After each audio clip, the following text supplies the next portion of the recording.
Hi everyone, welcome back to my channel. It's Fatmata here from Traditionally Inspired Meaningful Art, and today I have a makes video of the items that I've been making over the last couple of months, really spanning from September until about the start of November.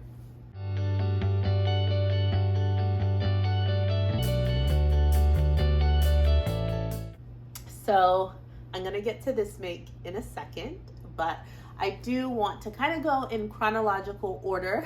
And if you all remember, I had a vlog that went up where I sewed a dress that I wore to a friend of mine's wedding. So in that vlog, I had mentioned that I was just in a sewing mood and actually decided that I was gonna make some tops, some shirts out of some knit fabrics that I've had in my stash for some time. And I went ahead and did that and got them started. I will just kind of go through them and you'll discover very quickly why I've been putting off making this video, because I just haven't really finished all of them, but I'll show you what I have, because I don't know that I'm going to finish them just yet, and I decided it wasn't really worth waiting because I wasn't making any progress or changes to them at the moment. So I was using Simplicity 8982, and I think this is a fantastic pattern. I had picked it up, put it back, had been considering it for quite some time at all of the different Simplicity sales, and finally just said you could possibly draft your own knit patterns, but why not just get one that's already done for you? So I was really happy that I did that. I went ahead and made view B. So that is the basic, just the basic sort of crew neck top, long sleeve. And it was awesome. I cut a size 10 and sort of did a light grading out at the hip. Because it's a knit fabric, I figured it would stretch over my hips. So for the most part, it was a size 10 for the top. So the first one that I made in that video is this gray number right here. And I really do like it. It's a great crew neck, so it sits quite nicely on the skin. I have not put in my twin needle in my sewing machine to actually hem or cuff any of these.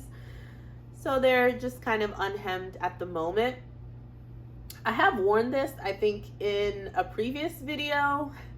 And I think I also wore it to work, like under something, because the neckline was done. But I will mostly wear this tucked in. So I don't know if I'm in a rush to do the bottom hem, but I should definitely do the sleeve hem. And if I do the sleeve hem, I am gonna do the bottom hem, but I just haven't gotten there yet. So the fit is excellent in the size 10, so I'm really, really happy with how this one turned out. Now, I was sort of on using my serger spree, so I went ahead and cut out a number of different tops after figuring out that the size 10 did work for me.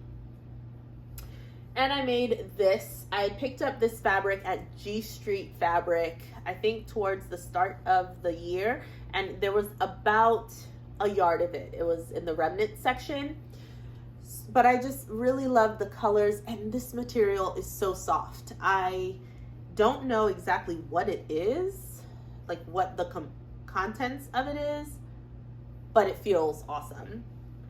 I had a slight, very, very, probably not that noticeable little pucker when trying to put in the neckband right in the front, which, because it's on a dark background, it shouldn't bother me as much as it does, but it does.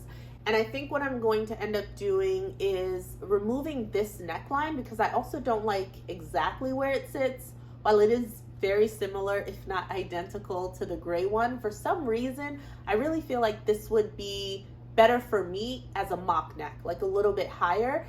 I can almost guarantee that I will wear this most often in the fall and winter, so it's definitely all right for me to go ahead and make that a mock neck. I don't think I would be too hot in this, because I don't see myself wearing it that much in the spring and summer, just given the dark floral print. So that's what I think I'm gonna do. A really nice thing that I did here also is that I added this sort of cuff. So it is still a 3/4 length sleeve, again, because that's what I could cut out of the amount of fabric that I had. But I went ahead and created a cuff, and that's how I finished off the arm. And I actually think that's a fantastic idea, because putting in my twin needle and kind of fiddling with that obviously is something that I don't want to do since it's been months and I have yet to do it. So if I find that I'm not getting around to doing the other ones, I may consider going ahead and doing that some sort of like bound arm finish or something like that, just to be done with the project. Then I picked up this awesome tie-dye from G Street Fabrics as well. And I was just so smitten with this fabric when I first saw it. For some reason, when I made this up, I'm quite sure I made it in the same exact size. I don't know why I would do anything differently, but this one comes up a bit looser on me. I also put in a ribbon in the shoulder seam, which is something I heard you should do. So I was really excited that I took those additional measures. This is another one where I sort of fudged the back of the neckline. I was in need of new blades in my serger and was prolonging that, and my serger just could not get through all of the layers because this is where the center seam, I put a center seam in the neck binding on top of the fabric. There was just too much going on right there, and it just chewed through the fabric. I so enjoy wearing this, and it is super comfortable, and I could see myself just wearing this around the house or as pajamas. So definitely a really great make. I should say I have a bit more of that fabric left, so I am thinking about doing like a pair of shorts, which I haven't made before, but a pair of shorts, and just have the set for pajamas. The last one that I made is with this awesome rayon knit fabric from Joann's, and let me know down in the comments below if you've seen this fabric at Joann's.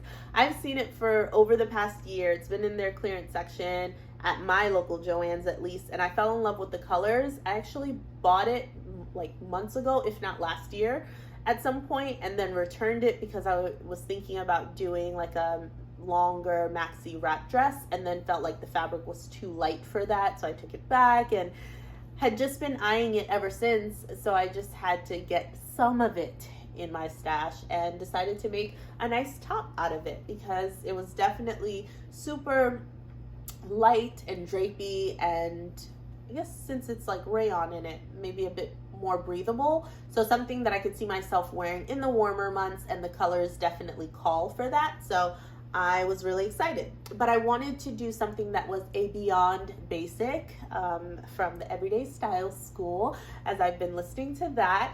And I wanted to add a feature that I actually have in a ready-to-wear top that I have from Zara, which has a really nice like wrap detail. So I added these ties, but one of the, like, this tie is a decent length, but this one I made like super extra long, but the fabric is so drapey that it's just way too long. And this rayon somehow, again, I think I cut the same size. I have no reason why I would have cut anything differently, but this comes up very huge on me. Like the fabric is draping off of my arm. I don't like where the arm's side sort of lands on me, and it's super baggy. So I think it just has to do with the type of fabric that it is, the fact that it's a rayon sort of knit fabric, super drapey. So it's not really working the way that I want it to, and it doesn't look the way that I want. So I think that I'm going to try and cut out the serged edges, like from the armhole all the way down, take the ties out and reduce them in length, and then just like take in the top so that it's a bit smaller and fits me a bit better. But otherwise, I like the neckline, I like everything else about it, and it is also unfinished for that very reason. I actually, in looking at the pattern, wish that I would have done view C with this fabric, because I think the drapier, more billowy sleeve would have been perfect in such a drapey fabric, and that would have given me some of the drama that I think I was looking for with this. So I have some options there. Again, these are 4 knit tops that I was really excited to just start sewing, using my serger a bit more, and really getting more familiar with using knit patterns. And I'm really happy that I did, that I took a dive and kind of tested it out on different types of fabric as well. So seeing how the same size can look quite different depending on the type of knit that I'm working on. But it also taught me that this is a fantastic pattern. So if you have S8982 and have not made it yet, I highly encourage that you do. I think you'll be able to make some really awesome things with it. And if you have used this pattern or it's a tried and true for you, let me know in the comments down below. So in addition, around the time that I was making these tops, I had a bachelorette party and a bridal shower for my friend who was getting married, that I made the pink dress in the previous vlog, where I was making that wedding guest dress, and I needed something to wear, or wanted something new to wear for the bachelorette party, because I had something for the bridal shower party. So I made this dress, the one that I'm wearing. So this is made out of a stretch burnout velvet fabric from Joann Fabrics, and this was in their clearance section, my favorite section. And I'd been looking at this fabric for a long time and just didn't have the guts to go ahead and get it. But this seemed like a really great opportunity to utilize such a luxurious kind of looking fabric, and I'm really happy that I did. One of the things that is nice about it is that on the inside of the fabric, it's lined with nylon, I think. So it's super soft on the skin, and that was something that I was worried about, wondering whether or not I would have to line it, but I absolutely did not, because it's so nice on the inside. So I hacked this pattern and I used view A, so the dress view. And all in all, for the body of it, I added about 10 inches all together, and that was about 4 inches added within the torso area, and then about 6 inches added just at the bottom lengthwise on my fabric. So what I did was make the dress as is, just with those longer sections in the torso and then at the very bottom. And then I used clear elastic, like the type that you would put in as sort of like stay elastic in a shoulder, and stretch that along that section and did a zigzag stitch down the center and down the two sides. So then I went ahead and just got a really thin baby elastic and put it in the side seams where I had serged it, and sewed it in that section with a zigzag stitch while stretching the elastic to give it that sort of ruched effect. So I've played with ruching quite a bit. Last year I made a top that had like 3 to 4 different ruching methods, so I was a little bit experienced with that, but went ahead and gave it a try on this dress, and I think it turned out really well. Hopefully you'll see in the photos or videos that I'm sharing here how it turned out, but I'm really pleased with how it turned out. I will say that because it is stretchy material and knit design, it's meant to be kind of form-fitting. It has a seam down the back to give it some shaping.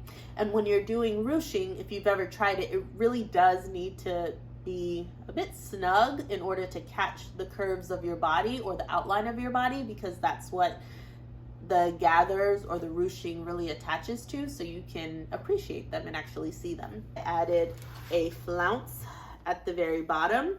While I loved it for that evening because it was sort of a girls' night out, I don't know that I would get as much wear out of this dress as is, and I am considering either separating it and having a top that I can wear with some of my other bottoms, or creating sort of like a bodysuit out of the top portion of this, and then using the bottom portion and creating some sort of skirt that's a bit less fitted. So I'm still undecided as of yet, but I do love this dress, and I think this pattern is a winner. So if you have not already and have this pattern, I highly recommend it. Something else that I made that you all would have seen already in my previous vlog where I was making a guest dress for a wedding that I attended. I still love this. It's a lined dress with these beautiful sort of princess seamed bodice. So the princess seam starts up in the shoulder, and if there's a different word for that and it's not princess seam because it's not coming from the arm side, like, let me know. But I loved it. I was able to use this beautiful gold lace that I had picked up at the thrift store a couple of years ago at least. I used a sleeve pattern from S8875 that I absolutely love, cropped it a little bit, put a 1-inch elastic at the cuff, and there you have it. I think I expanded it as well to make it a bit more balloony.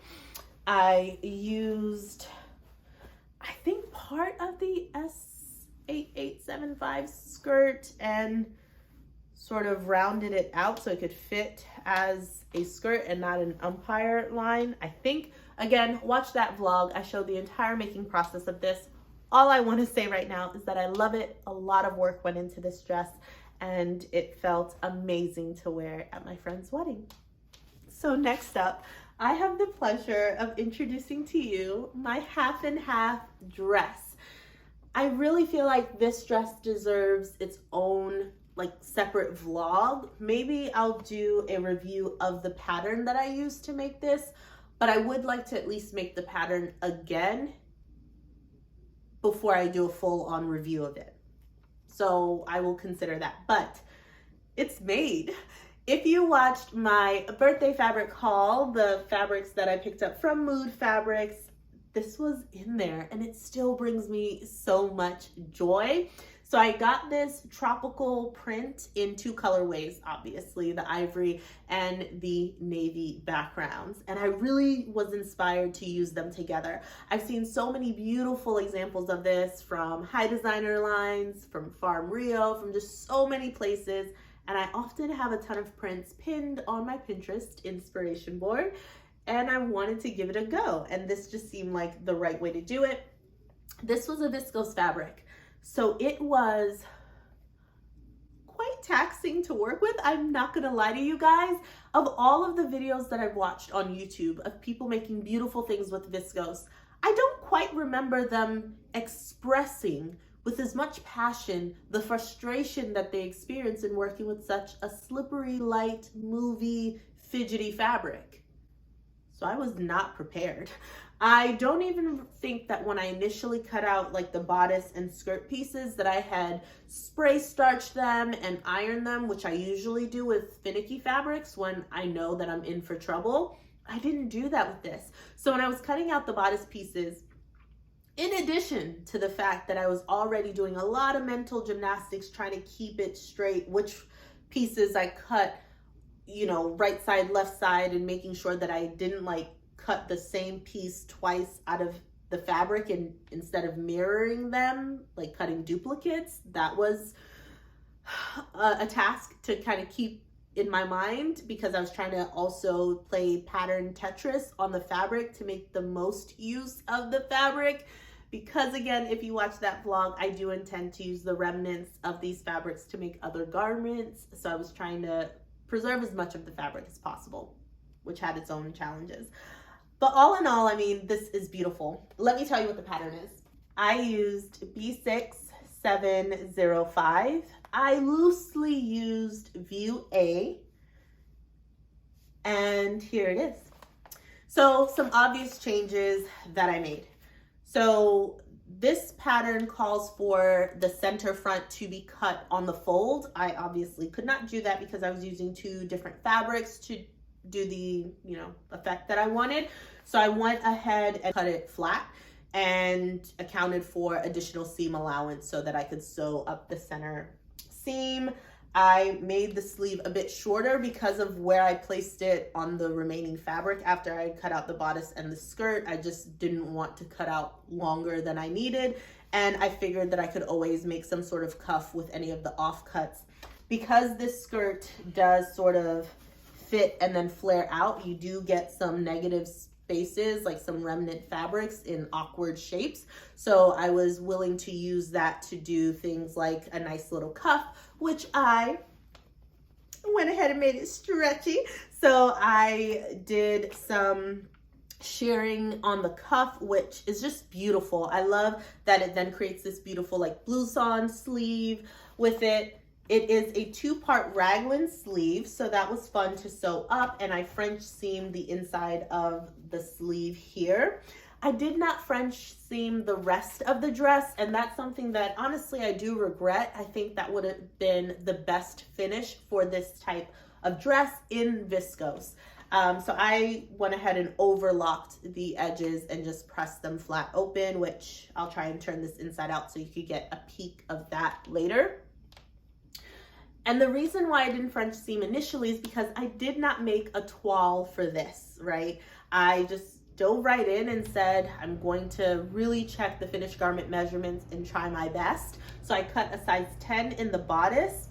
I have previously made this dress, which I absolutely love, S8875, and I had originally cut a size 12 in this. So using the finished garment measurements in this butterick pattern, I could get away with a 10, but I think in my future makes, I will also cut a size 12 in the bodice. And then I graded out for the hips, similar to what I had to do again in S8875. Look at them, they're kind of similar. So a lot of the adjustments I made, I just made here. But yeah, the size 10 definitely fits. It fits really well, but it fits like well. So I probably cannot grow much more in like the bust or, you know, in the top area that much. However, it is quite forgiving around the midsection, especially with the additional ease that I created by kind of expanding the pattern at the bottom. I also love a good swooshy moment, as you will come to know if you don't already. So I went ahead and added a ruffled section at the bottom. Did I already say I love this dress? I really do. I also had really hard time cutting this out initially. As I mentioned, the viscose was really wobbly, wonky, and shaky. So when I was originally trying to cut out this skirt, even the bodice pieces, honestly, I could not tell if I was on grain. I would snip the fabric, pull the thread, see a line of thread, and try to use that. And sure enough, by the time I got down a couple of inches or feet, it would start like veering to a different section, or I'd try and pull the thread on, like I would just be pulling threads throughout the entire fabric to try to make sure this was on grain, and it was really hard to do. So, hey guys, so just wanted to show the progress on the dress here, and I'm noticing some puckering like in this area right here in the bust line and in the skirt on the blue side. And I'm almost certain that this is because the dress has dropped a little bit. Not fully on the bias, but just off grain. Because I don't see it as much on the white, but I see it a lot on the blue. And I remember when I was cutting this, I was trying to make sure that the fabric was laying straight, but that was a little bit challenging to do because of how slippery it was. And I may unpick the entire center front, figure it out, put the pattern piece back on top of it, cut it out, and then like put it back together. So for all of those reasons, that's why I did not French seam, because I was just seeing a lot of things that were a little bit concerning, and I was like, you know what, test this out. Which brings me to my final point regarding this dress. I would fondly call this my wearable muslin for B6705. I do believe that I love this pattern. I do need to try it out in some other fabrics and try it out again, and probably stay maybe kind of true to the pattern. I don't know. I love to hack a pattern to my needs, but it is my wearable muslin just because there's so many things that I could have done differently and that I would do differently in the next one that I make, because there will be a next one. But why that makes me so happy is that I absolutely love this. And I can only imagine what the real dress is gonna look like if I love the wearable muslin this much. So that's how I'm going to think about this. Like, I'm not I don't in any way think that I wasted this fabric by making it. I'm so happy that I dove in and actually cut into the fabric, because this would have stayed in my stash and I just would have coveted it and thought that it was too precious and have overthought it. So I jumped in, and because I didn't know any better, I cut into viscose. That was really challenging, but I persevered and I have this awesome dress. So that's pretty much all for me today. But yeah, I hope you've enjoyed my makes. I have some great plans for autumn and winter sewing, and I hope to get that to you soon. But until then, stay creative. Bye.